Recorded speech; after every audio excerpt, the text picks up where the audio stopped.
In a case like this, the grey areas which are left there is always going to be a grey patch. So on that basis, even men can take advantage of a woman, which always happens. Always a man tries to take advantage of a woman, which we are seeing in many aspects of the case.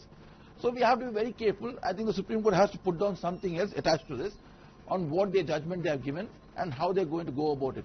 Because I don't think this is the way they are supposed to move on. Because it's very hard to have a black and white judgment in a matter like this. Don't you agree, Namit? True. See, there's one more grey area in this judgment. So, the Supreme Court has reached a conclusion that the prosecutrix consented. Now, but they don't go into the fact whether this consent was induced. Whether this consent was induced under a false pretext of marriage. Maybe false or not false, that is all a matter of trial. Now, this case is furthermore interesting because they quashed it completely. Because Supreme Court says that, you know, if, for example, the promise of marriage was made and later it was not followed through, it does not amount to rape. They don't say that part. They don't say this. What they say is that false pretext of a breach of promise and non-fulfillment of a false promise is different. These are two separate things. Okay. So even when if a man makes a promise to a woman and they have experimental sex, and after being in a relationship for 3 years, for example, they come to a conclusion, okay, no, that we are not compatible enough or our frequency does not match, we can't live together, we can't have a relationship together. Right. And then in the 4th year, the woman says, okay, no, you committed rape on me. That is where this judgment kicks in and says, okay, no. This is not rape because you consented then and there, and after a year of afterthought as a counter clause or maybe some other reason, you're coming down and saying that, okay, you raped me. This judgment says that, okay, in such cases, the High Court can quash it. This is what the judgment says. All right, Royden, but like I was saying, this is definitely going to open a Pandora's box. Remember, there are a number of issues that yet are, yet need to be clarified by our court, issues of where it is marital rape is concerned. Now, of course, the Supreme Court has come out with the judgment making this distinction between consensual sex as well as rape. So there are a lot of other factors that definitely need to be considered by the court. In our country is whatever judgment comes out is not clear about anything. The judgment always comes out but leaves a loop somewhere, an area where people are there to even commit the crime and get away from it. So I think the judges have to be very precise on what they are saying. If they want to give a judgment, they should chalk down everything in detail. Or else you see very much, this judgment clearly shows, understandable by a person, a normal layman, also who doesn't know much about law, what clearly says that, yes, you can commit a crime and you can be left free. That's what clearly shows here. But what is behind You can't blame the court. It is a very personal matter. Needs to be looked in, Namit, on a case-to-case basis. It's very hard to have a blanket law in cases like this. Then you end up opening it up to the possibility of abuse. Don't you agree? This is how, this is the very basis of criminal law. That every case has to be adjudicated on its own facts and circumstances. Absolutely. So in this particular case, the judges felt, okay, this is abuse of process of law, and they quashed it. In some other matter, using precedents in a criminal case is also very, very difficult, because if you go and present this case to a court and say that, okay, Supreme Court quashed it in this matter, the court can very well say that the facts were different. We won't apply the law which was laid down in this case to a particular set of facts. So it depends it varies from case to case.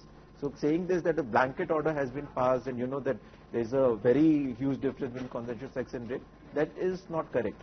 Because they are, it depends on facts and circumstances of each and every case. And each and every case in a criminal matter is, very interesting in its own aspects. Well, and I also think this law, Royden, protects the actual victims, because there were a number of cases that were coming out, unfortunately, of a vendetta, of a failed relationship, and then the woman, in fact, going and filing a case of rape against the man she was in a relationship, in effect trivializing the very heinous crime of rape. See, that's what we say, that every case has to be taken and analyzed in a different way. I remember, if I'm not I think it was about in 2004 or 2005 when we look at it, there was a case which happened in Spain. It was all over the place. It was on CNN and all the other channels, which I remember very well. The case, something similar like this, it was taken up, but the judge was very clear in what he said and how he struck down the case, and he even clearly mentioned that you can go ahead and file cases on this section. I think that has to be looked into something like this, which was very beneficial for the woman. It was very beneficial for the woman she was a lady, even she had a child for him. And so, you know, that is very carefully the court has to, the law has to put down, pen it down and in detail, and even try and educate the person who is filing the case. Because always they are the ones who are issuing the orders, and as per that, if we look at it, the orders which have been issued is completely even taken into consideration that you can do anything.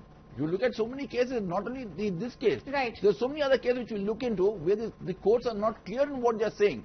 So the judges who are sitting there need to be more informative. When they pass the order, they should be more informative, which gives the person who's there. Because you see, look at the trauma the woman's gone through. She was living with him and he's just gone and got married somewhere else. And think about her life, what's going to happen. And we live in a society, right, where but that's exactly what... She got married to his brother. Right, but that's exactly what the court has said in this case. The court has highlighted that what the woman faced wasn't really traumatic. The court said that they were engaged in a relationship, they were living happily for a long period of time, and now the woman cannot turn back and say that it was a case of rape. Both of them moved on. Both of them got married. Right. So when the boy got married, when the man got married, that is when she filed the complaint. So and she got married first. So this is not a case, this is a case of, you know, vendetta. Right. But also I find one part, you know, very interesting regarding what the court has said. The court in this particular case has said that the woman engaged in a relationship on account of her love and passion for the accused, and not based on the misconception created by the accused. The court has opened that window that in case somebody does, you know, fuel a misconception, in that case it is going to be very different. True, that is true.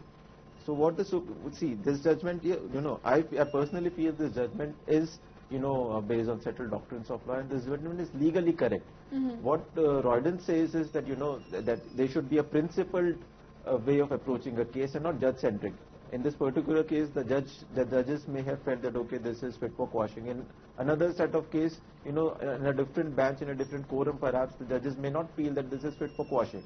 So this is a lacuna that, you know, that in criminal law we face a lot of judge-centric, because it's all discretion at the end of the day. We feel, you know, that what Roden says is correct. It has to be principled and not judge-centric.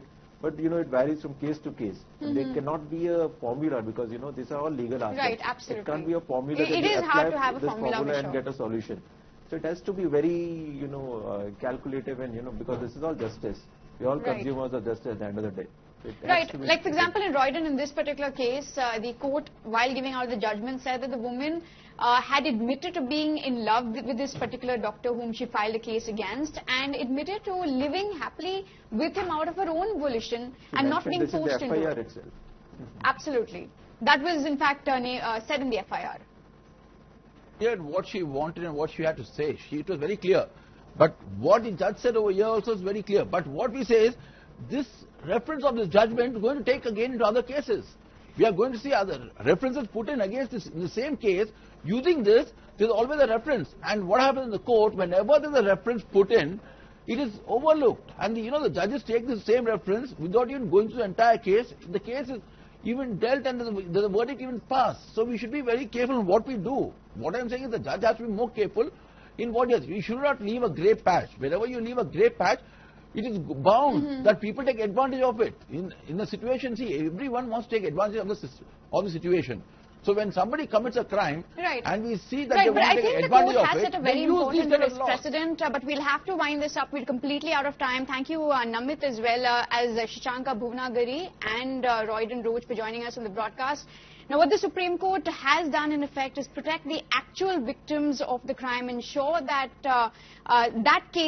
in fact, the crime is not diluted by false cases. But on that note, it's time to wrap this up.